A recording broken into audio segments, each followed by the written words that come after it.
देखकर आप कभी ये कंफ्यूज मत करिए कोई हम जल पंप के किनारे या फिर ऐसी कोई बोरिंग के सामने खड़े हैं जहां से पानी निकल रहा है।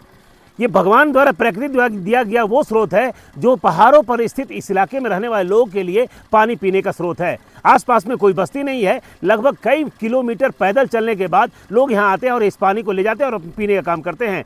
ऐसे कई यहाँ पर स्रोत मिलेंगे जिसके कहाँ से पानी आने का पता आज तक ग्रामीणों को भी नहीं चल पाया। केवल पहाड़ की तलहटी में एक पाइप को ठूस दिया गया है और वहाँ से पानी लगातार गिर रहा है।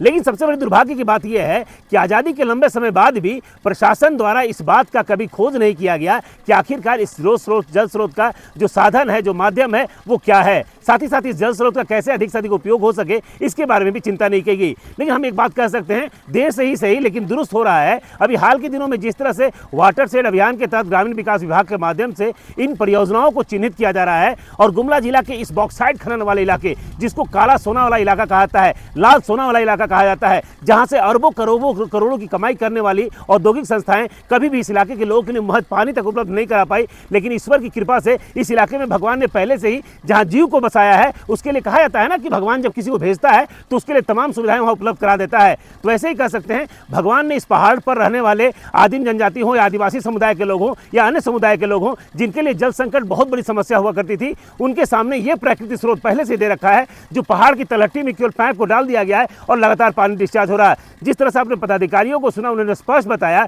54,000 लीटर से अधिक पानी पर डे यहाँ से निकलता है और इस पानी को न केवल पीने के लिए उपयोग करते हैं, थोड़ी बहुत खेती भी कर लेते हैं। लेकिन चूंकि इसका मैनेजमेंट सही रूप से नहीं हो पा रहा है, इसलिए व्यापक पैमाने पर जितने बड़े पैमाने पर खेती होनी चाहिए वो कार्य यहाँ नहीं हो पा रहा है। उसको लेकर सरकारी पदाधिकारी इसका सर्वेक्षण कर रहे हैं, इसका आकलन कर रहे हैं और कैसे इस योजना को बेहतर बनाया जा सकता है, क्योंकि यहाँ पर आना भी काफ़ी मुश्किल है।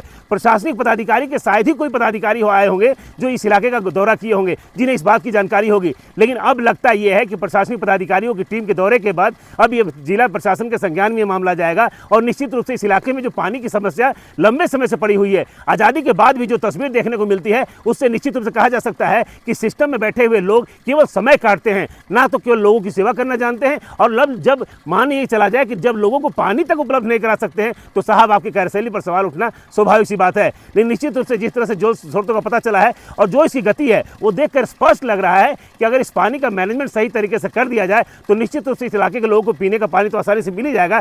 कई एकड़ इलाके में पटवन हो सकती है, जिससे इलाके के लोगों को खेती करने में सुविधा मिलेगी और उससे उसका आर्थिक उन्नति हो पाएगा। अब देखना ये होगा प्रशासन के संज्ञान में आने के बाद इस पूरी व्यवस्था का कैसे ग्रामीणों को लाभ मिल पाता है, ये तो खैर आने वाला समय ही बताएगा। 99 न्यूज़ के लिए गुमला से सुशील कुमार सिंह। यहाँ पे आए हुए हैं, ये एरिया हमारा शेरिंग दाग का एरिया है और हम लोग यहाँ पे देख सकते हैं ये कोई डी बोरिंग नहीं है और ना ही कोई ट्यूबवेल है। ये एक नेचुरल रिसोर्सेस है जो हमारा प्राकृतिक संसाधन है, जिसमें पानी जो है नेचुरल तौर पे जो है रिस के पानी इकट्ठा होके यहाँ पे आ रहा है। इसको हम लोग बोलते हैं स्प्रिंग। और हम लोग जो यहाँ पे आप लोगों को बताना चाह रहे हैं कि जो हमारा एक बर्ड होता है स्प्रिंग सेड का मतलब होता है कि कई जगह से जो प्राकृतिक पानी होता है वो रिस के एक जगह से निकलता है, मतलब उसके कई सारे रिचार्ज पॉइंट होते हैं और एक डिस्चार्ज पॉइंट होता है। तो हम लोगों ने अभी यहाँ पे जो प्राथमिक सर्वे किया है, जिसमें हम लोगों ने कई इस तरीके के झरनों को देखा है और उनका सर्वे किया है। हम लोगों का मतलब पूरा एक उद्देश्य है कि ज़िले में लगभग इस तरीके से 25 जो नेचुरल हमारे जो स्प्रिंग हैं, जो झरने हैं छोटे छोटे, उनको जो है हम लोगों को आइडेंटिफाइड करना है और उनको हम लोगों को उसका मैनेजमेंट करना है। और जो जब हम स्प्रिंग सेट को मैनेजमेंट करते हैं तो हम लोग बोलते हैं स्प्रिंग सेट का मैनेजमेंट। जिला प्रशासन के अंतर्गत हमारे गुमला जिला को लगभग 25 स्प्रिंग्स का मैनेजमेंट करना है। उनको जो है अच्छे से पूरा स्ट्रक्चर बनाना है ताकि उसके पानी को स्टोर कर सकें और उस पानी को अच्छे से यूटिलाइज कर सकें। तो हम लोग पहले भी कई जगह को इस तरीके से देखते थे कि कई जगह पे पानी की समस्या बहुत ज़्यादा है और हम लोग जो जल संरक्षण के लिए भी ये हमारा एक बहुत अच्छा पॉइंट है। जो यहाँ पे हम लोगों ने जो देखा है कि जो हमारा डिस्चार्ज है इस पानी का लगभग हमारी टीम ने भी नापा है कि लगभग जो 24 घंटे में लगभग 54,000 लीटर, मतलब 54 क्यूबिक मीट्रिक पानी को हम लोग स्टोर कर सकते हैं। और एक बहुत बड़ा पानी है, अगर ये 24 घंटे तक अगर स्टोर हो जाएगा तो इससे कई एकड़ में हमारा जो हम लोग सिंचाई कर सकते हैं और साथ में ही पानी को जो है लोगों के ड्रिंकेबल वाटर उपलब्ध करवा सकते हैं। अगर इस पानी को हम लोग अच्छे से ठीक से मैनेजमेंट करेंगे तो हम लोग इस पानी की जो समस्या को ख़त्म करेंगे। मैं इस चीज़ को आश्वस्त करना चाह रहा हूँ कि हम लोग जो हमारे जो पूरे ज़िले में 25 स्प्रिंग्स को हम लोग मैनेजमेंट करने जा रहे हैं। हम लोग आने वाले दिनों में 1 साल के अंदर लगभग सारे जो स्प्रिंग्स हैं उनको जो है बढ़िया से मैनेजमेंट करेंगे और इस पानी को बचाएंगे भी, और इससे आने वाले जो हमारे ज़िले के विकास को लेकर जो हम लोग एक कमिटमेंट कर रहे हैं कि जिससे कि इसमें जो है जो पानी आएगा उससे लोगों की आर्थिक स्थिति सुधरेगी। वहीं पे जहाँ पे लोगों का स्वास्थ्य भी स्वस्थ साफ पानी पीने से होगा, वहीं दूसरी तरफ हमारी जो खेतीबाड़ी है उसका रकबा भी बढ़ेगा और हमारे ज़िले के ही किसान इस पानी का उपयोग करके अपनी जो है आर्थिक स्थिति को सुदृढ़ करेंगे। हमारा जो जब किसान सशक्त होगा, सुदृढ़ होगा, तब उसकी आर्थिक स्थिति मजबूत होगी। इसी के साथ में वो अपना सिर्फ विकास कर सकेगा। हम लोग इन सब काम को बढ़ा के हम लोग अपना समावेशी की तरफ बढ़ रहे हैं कि समावेशी विकास हो सके। अपना परिचय दिया हुआ था कि मैं तकनीकी विशेषज्ञ हूँ जिला ग्रामीण विकास विभाग से, और मैं ये बताना चाह रहा हूँ कि इस वर्ष केंद्र सरकार की ओर से स्प्रिंग सेड यानी कि झरना का हम परिचालन कैसा करें उसके ऊपर एक सर्वे चल रही है।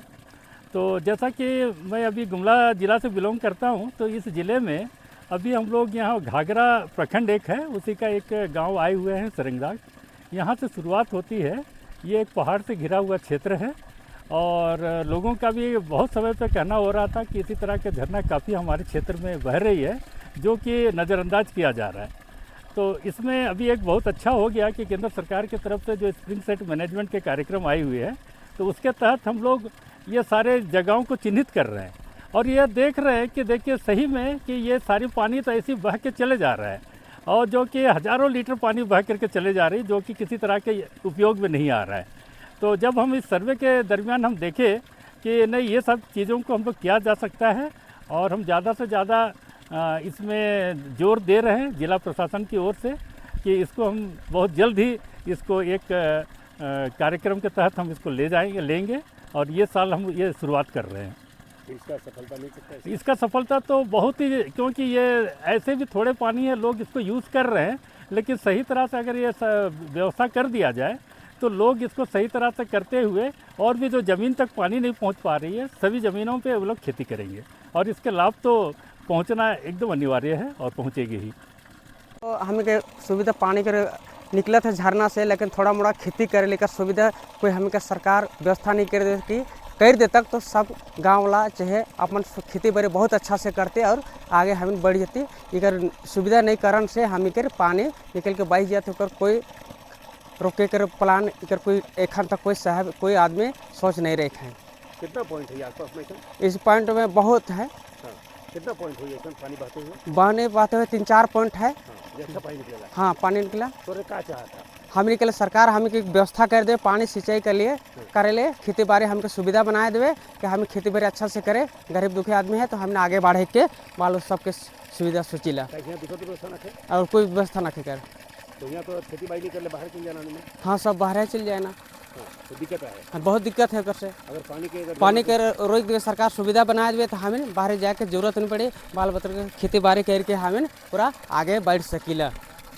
सुविधा हो तक तो बिरिया सेरेंगदाग हरापाट जंगल से खाने झरना पानी जो निकला थे ऊपरे से हम एखान पानी पिए भी हम लगिला और खेती बाड़ी भी करा थी ऊपरे से झरना पानी से।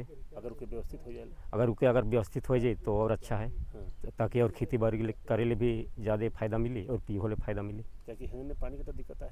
हाँ, पानी बहुत दिक्कत है, काहे कि पठारी क्षेत्र होने के कारण पानी बहुत कठिनाई से हमें बुई के पिए ले लगिला।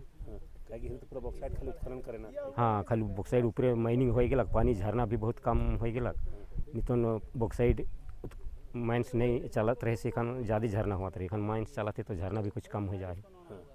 तो मतलब स्रोत खत्म हो गया। स्रोत खत्म हो गया, कहीं कि ब्लास्टिंग होवे से स्रोत बहुत नीचे चल जाते। हाँ, लेकिन अगर इकर व्यवस्था हो जाता, अगर इकर व्यवस्था अगर कहीं सरकार दन से कहीं कोई व्यवस्था कर दी तो हम इनके बहुत लाभ मिली, फायदा भी मिल सकेला, पी हो ले और खेती बाड़ी कर हो ले। ऐसे तो दिक्कत है अभी तो बहुत दिक्कत है।